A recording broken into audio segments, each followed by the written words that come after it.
Well, good morning to you, and today we are going to be continuing our journey through 2 Samuel, which is an amazing book, and the story of David. 2 Samuel, 1 Samuel all about Saul, 2 Samuel all about David and his reign as king. But before we get into that, just a reminder, if you haven't subscribed to my YouTube channel, please go to that, Anthony P. Richards, on YouTube, and you can subscribe to all my videos there and see all the extra content that I have from sermons and messages and leadership night teachings, all sorts of great content on there. So please go ahead and do that. Again, always thanks to Dan Musselman for the wonderful background music that we always have. If you haven't checked out his YouTube channel, please do that. Also Dan Musselman, and you can just enjoy the wonderful gifts that Dan is to everybody who listens to his music.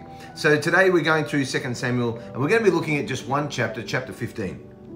It's a very important chapter because this is where David's, the things that he's done that are not good are really starting to come back and bite him here, okay? This is where we start to see it all start to go wrong.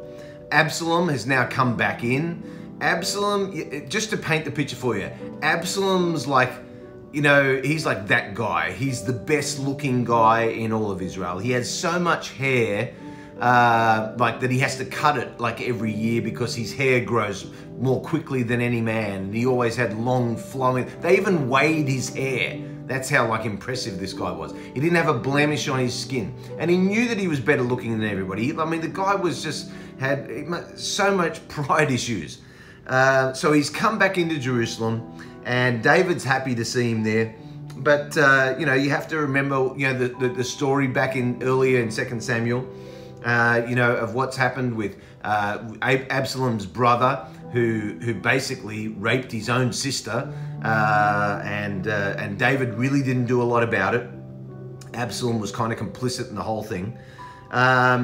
And so now we have chapter 15, where Absalom really shows his true colors towards his father and everybody. So let's read. After this happened, the Absalom provided himself with chariots and horses and 50 men to run before him. In other words, basically he was on a political campaign. He was like, what's going to make me look good? I know what the people want to see, so I'm going to give them that image. Now Absalom would rise early and stand beside the way of the gate so everybody could see him. So it was, whenever anyone who had a lawsuit came to the king for a decision, that Absalom would call to him and say, "What city are you from?" And he would say, "Your servant is from such a tribe in Israel."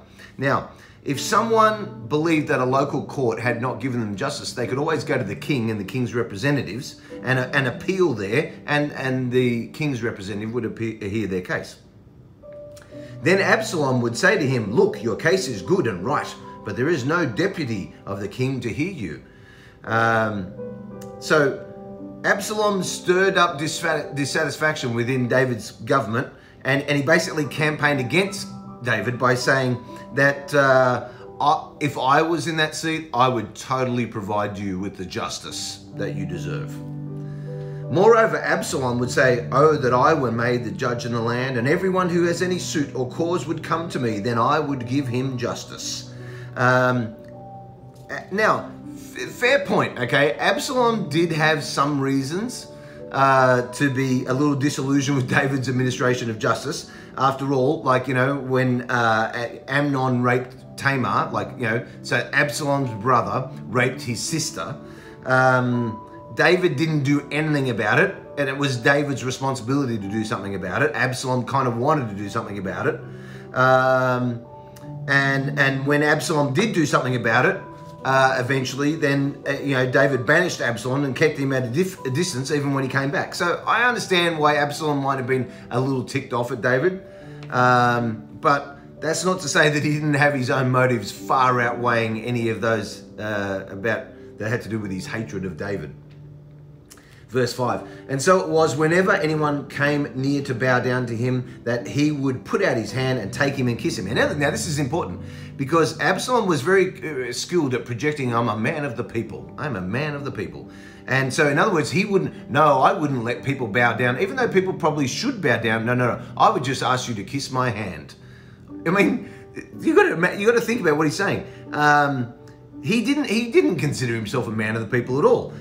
He regularly acted as if he was above other people and that the rules that applied to others didn't apply to him. He knew that he was better looking, better connected, better off, and he had better political instincts than anybody, and he knew all that. And unfortunately, just as is the case today, people in ancient Israel were very impressed by image. And we've even become more impressed by image over reality. That's why I think it's a bit of a joke how we have reality stars. They're not real at all. They're actually, reality stars become stars by not being real. That's the conundrum for me. Anyway, verse 6.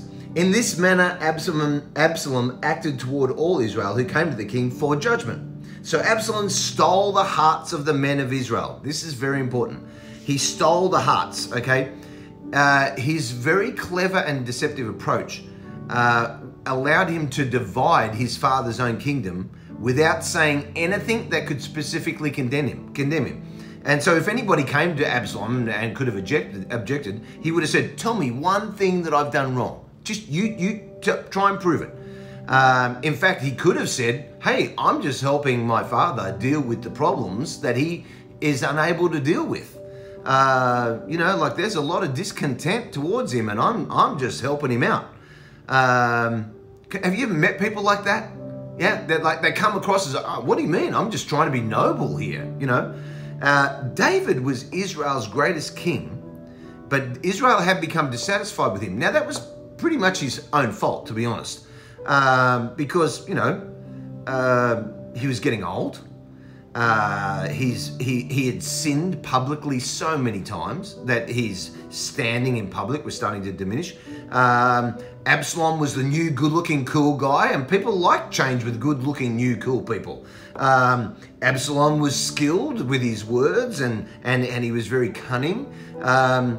But there's another reason why David had to go through all this drama, and it was because he was going to be of the lineage of Jesus, and he had to be, because Jesus was going to be called the Son of David. David had to enter into the fellowship of sufferings of Jesus. He had to be rejected by his own people the same way that the Son of David, Jesus, would also be rejected by his own people. Verse 7. Now it came to pass after 40 years, there might be an asterisk in your little Bible there that says 40. That's because in some ancient texts it says 4, not 40. And they actually think that 40 could be the age of Absalom when this was written. That's why that's in there. You'll see that often in your English Bible. There's little asterisks. It's because they were unable to come up with the right words to translate from the original text. Came to pass after many years that Absalom had said to the king, please let me go to Hebron and pay the vow which I made to the Lord. Okay, so basically what he's trying to do here is committing treason under the guise of worship. Like, I want to go and cheat on you, David, but I want you to think that I'm actually going to worship God. And I actually think Absalom believed himself. I actually think that's what he thought. Because a lot of people in Absalom's place often deceive themselves with statements like this. Lord, we need new leadership right now, and thank you for raising me up for such a time as this. Guide me, bless me, O Lord, as I endeavor to do what's best for your people. So patronizing. And divisive people very seldom see themselves as divisive. They can't see that. They see themselves as crusaders for noble causes and God's righteous cause, and they often believe that God's hand's upon them. And it's a problem when many will only believe a person is divisive if they actually admit to being divisive. You can think on that a little bit. Verse 8, for your servant took a vow while I dwelt in Geshur in Syria, saying, if the Lord indeed brings me back to Jerusalem, then I will serve the Lord. How noble of you, Absalom. And the king said to him, go in peace. Not knowing, actually, they would be the last words that he would speak to Absalom. So he arose and went to Hebron. Then Absalom sent spies throughout all the tribes of Israel, saying, as soon as you hear the sound of the trumpet, you shall say, Absalom reigns in Hebron. Basically what he wants to say is like, let's make it look, don't make it look like I've come here and I've aligned myself with these people. Make it look like I've taken over the joint, okay? So, and with Absalom went 200 men invited from Jerusalem, and they went along innocently and did not know anything. Now, this is very important, because when the innocent and the unknowing are among the divisive people, their silence is always seen as agreement. That's why silence and staying silent with things against injustice, it's going along with popular opinion. It's going along with the agreement. When people say, oh, I don't want to take a stand, your silence is taking a stand, okay? People are going to perceive something out of that anyway. Verse 12. Then Absalom sent for Ahithophel the Gileonite, who was David's counselor from his city, from Gilo, while he offered sacrifices. He was offering sacrifices, Absalom was, because he thought he was doing God's work. So honestly, he's offering Old Testament sacrifices going, yes, I'm doing God's work. He was deceived. And interesting enough, Ahithophel was one of David's close friends. He was one of his great counselors. And this genuinely hurt David, okay? This genuinely hurt. And how do we know? Because David wrote about it in Psalm 41. He said, even my own familiar friend in whom I trusted, who ate my bread, has lifted up his heel against me. When you read Psalms and 2 Samuel together, it's absolutely amazing. And as far as Ahithophel is concerned, he was a wise man. But even wise men can take sides with divisive people and destructive leaders. But it was probably very personal for Ahithophel, and I'll tell you why. He was probably bitter because of what David did to Ahithophel's granddaughter, who was Bathsheba. Okay? So I think he'd been carrying that grudge all along, and this was his opportunity to take it back out on David. Bitterness will sow a seed that will only produce horrible rebellion.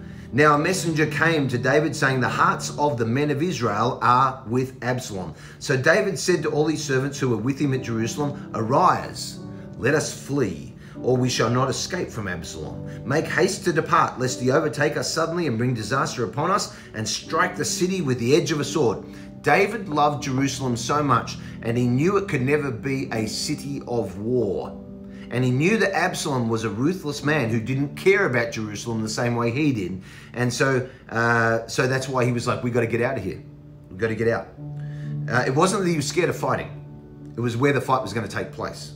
And the king's servants said to the king, where are your servants? Oh, sorry, we are your servants. Okay, this is David's here. We are your servants. Interesting, the word king's used about 3 times here. The writer here is making sure that we understand that David was the king, not Absalom. We are your servants, ready to do whatever my lord the king commands. Then the king went out with all his household after him, but the king left 10 women, concubines, to keep the house. Now, this tells us something sad about David, yet again, okay? The guy has a massive lust, a sexual lust problem. Even though he had many wives, okay, he still had concubines. These are legal, let's just call it for what it is. It's a legal way to have sex with a woman that you're not married to. That's all it was. And it was David just could not help himself to indulge in his passions instead of restraining his passions in a godly way and directing them towards God. Verse 17, and the king went out with all the people after him and stopped at the outskirts. Then all his servants passed before him, all the Cherethites, the Pelethites, the Gittites, 600 men who had followed him from Gath passed before the king. This is very interesting. I'll tell you why. Because these were David's personal bodyguards, and none of them were Israelites. They were all people that came to him and before he was ever successful, and they were still going to stick with him even when his success was fading away. And it's really remarkable to think that in his defining moment here, foreigners were the ones who rallied around him, not his own countrymen, who were nowhere to be found, including his own family. And David watched this procession leave Jerusalem and head for safety, and it hurt him. It hurt him watching this, okay? So much so that he actually wrote Psalm 3 during this time as they're fleeing, okay? And you can read this, but this is what it says, Psalm 3. David, he says, Lord, how they have increased who trouble me. Many are they who rise up against me. Many are they who say of me, there is no help for him in God. But you, O Lord, are a shield for me, my glory and the one who lifts up my head. I cried to the Lord with my voice, and he heard me from his holy hill. I lay down and I slept. I awoke, for the Lord sustained me. I will not be afraid of 10,000s of people who have set themselves against me all around. Isn't it great how you can get a glimpse into David's mind by reading these Psalms as you read this story in 2 Samuel? I absolutely love that.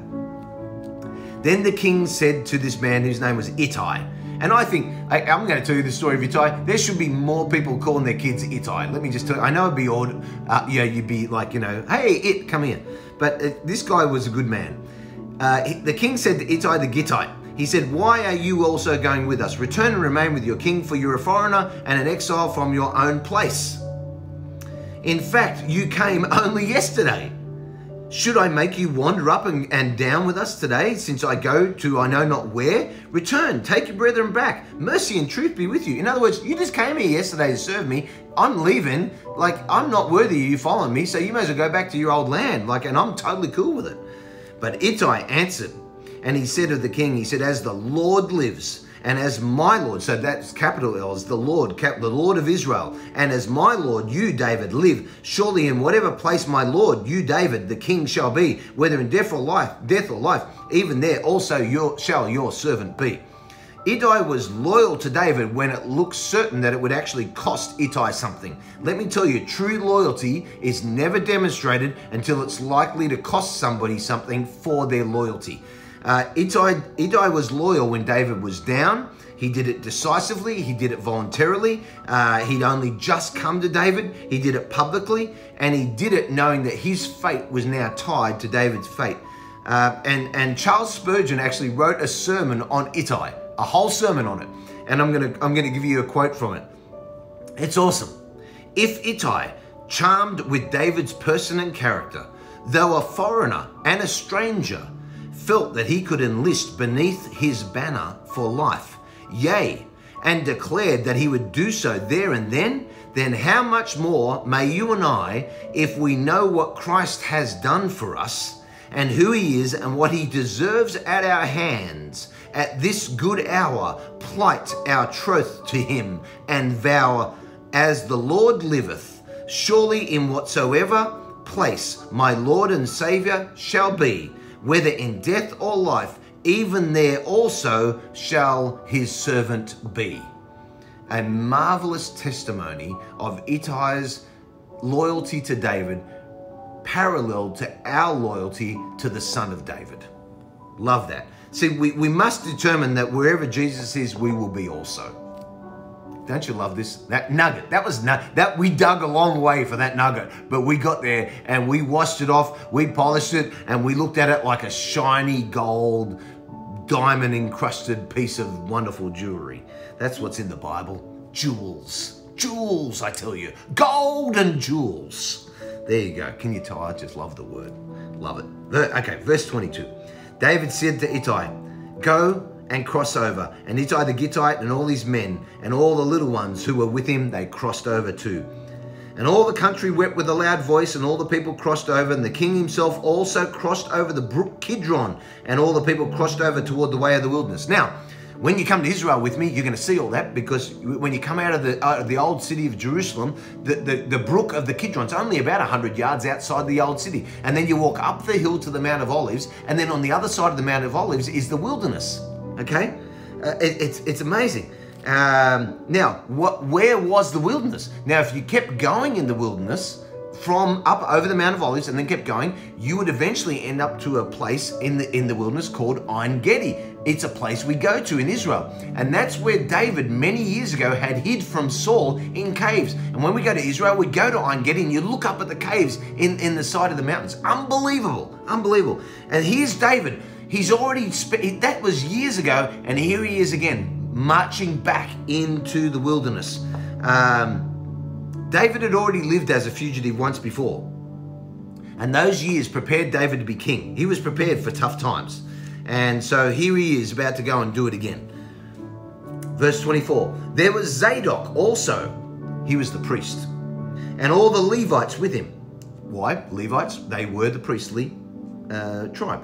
Bearing the Ark of the Covenant of God, and they set down the Ark of God, and Abiathar went up until all the people had finished crossing over from the city. The priests were loyal to David, which is actually was good for David, because even though it probably meant death for them if Absalom succeeded, it was actually the only way that David could succeed was to have them on his side. Verse 25, then the king said to Zadok, carry the ark of God back into the city, and if I find favor in the eyes of the Lord, he will bring me back to show me both it, the ark, and his dwelling place. This is something very interesting here, because David here is saying, the ark is not what's going to save me, it's God, okay? The ark had the presence of the Holy Spirit, but David knew that God, his El Shaddai, his Jehovah, was going to save him. And that if God was going to save him, he was going to let him see the ark once again in Jerusalem. Basically, David was willing to put his fate in God's hands and God's hands alone. And he submitted to God with an active submission. His active submission was sending the ark back to Jerusalem. Yeah, there's a lot in this chapter, isn't there? Verse 26, but if he says, thus, I have no delight in you, that talking about God. So David said, if God says, I have no delight in you, then I guess here I am, let him do to me as seems good to him. So in other words, I put my fate in God's hands, and if he thinks I should be struck down, then I guess I deserve it. He was very philosophical about, like, you know, he's a very complex character, David, because he sinned so deeply, but he loved God so deeply, and he seems so connected to God's heart and God's right to punish him, but he couldn't stop himself from doing stupid things. Just a very amazing character in the Bible. Verse 27, the king also said to Zadok the priest, are you not a seer? Okay, I'm going to come back to that word. Return to the city in peace, and your two sons with you, Ahimaaz and Jonathan, the son of Abiathar. Now, David recognized that Zadok was a priest. He was a man of supernatural insight, which would be a valuable information for him. Okay. Interestingly enough, the words for prophet and prophecy in the Old Testament Hebrew have different meanings for the same English words than they do Greek words in the New Testament. So, the English word prophecy and prophet, Old Testament, prophecy and prophet, New Testament, have different meanings in their original language. The Hebrew word for prophet and prophecy is about a seer, somebody foretelling of future events and the wrath and the kind of ugliness that was to come if certain truths weren't obeyed. New Testament prophecy and prophecy was always about encouragement of the church. So the Hebrew word is nabor, different pronunciations. And then the New Testament word is the Greek word propheteia, which means explaining the purposes of God through the telling of the future. There are some subtle differences and then some very obvious differences between prophecy in the Old Testament and New Testament. I'm just giving you another nugget for free. That's all. That was a free nugget. Give yourself, just say, I got a free nugget. Hashtag free nugget. There you go. Okay. See, I will wait in the plains of the wilderness until the word comes from you to inform me. Okay, so David had been in the wilderness before. He's happy to go back there again, and he doesn't care how long he has to wait. Okay, therefore Zadok and Abiathar carried the ark of God back to Jerusalem, and they remained there. So, okay, now we've got a new paragraph starting. David went up by the ascent of the Mount of Olives. So now he's come back from the wilderness and he's walking up to the Mount of Olives. Now, when you come with me to Israel, guess where we're going to stand? Mount of Olives. You look back one side, it's the wilderness. Look back the other side, and there's Jerusalem, only a few hundred yards away. David walks up by ascent to the Mount of Olives and wept as he went up, and he had his head covered and went barefoot, and all the people who were with him covered their heads and went up, weeping as they went up. Now, there's a lot in this. There's a lot in this. Lot in this. When Jesus went from the Last Supper to the Garden of Gethsemane to pray, he walked the exact same steps 1,000 years later. Exact same steps. Both David and Jesus suffered for sin. Jesus suffered for the sins of the people. David suffered for his own sins. And the fact that he had his head covered and the way that he was weeping shows that he was a redeemed man. Some people would say that they think God let David off lightly and that he actually deserved the death penalty because he took the life of another man and he committed adultery many times. But I think those who think that way do not understand grace and forgiveness and the way they work in the Bible, particularly in the heart of somebody who's redeemed. In other words, somebody who's made right back with God again. David's sin was always before him. Even though he was redeemed, what he'd done never left him in his memory. And it was a strange combination that David always had of gratitude to God of forgiving him and horror at what he had actually done. Interestingly enough, some of these sins David never did again after this particular time. I think he started to get it. I really do. And, you know, when we go to Israel again and you walk down from the Mount of Olives and you think about David walking there 3,000 years ago, you think about Jesus walking down there 2,000 years ago, and you think about all the sacrifices and all the pain and heartache that took place in the city of Jerusalem. It just gives you a heart for the city, I can tell you. Like, once you've set your feet there, you'll never be the same again. Then someone told David, saying, Ahithophel is among the conspirators with Absalom. And David said, "Oh Lord, I pray, turn the counsel of Ahithophel into foolishness." He knew he was a wise guy, and he knew that if God didn't make him foolish, then nothing else would. And now it happened that when David had come to the top of the mountain where he worshipped God, there was Hushai the Archite coming to meet him with his robe torn and dust on his head. The reason that he came to... Actually, let's go back to this about him, you know. David comes to the top of the mountain. David's life is in danger here. And what does he do? He stops to worship. He took time to stop at the Mount of Olives. He looked back at Jerusalem, just a few hundred yards away. And he looked at the tabernacle, where the temple was.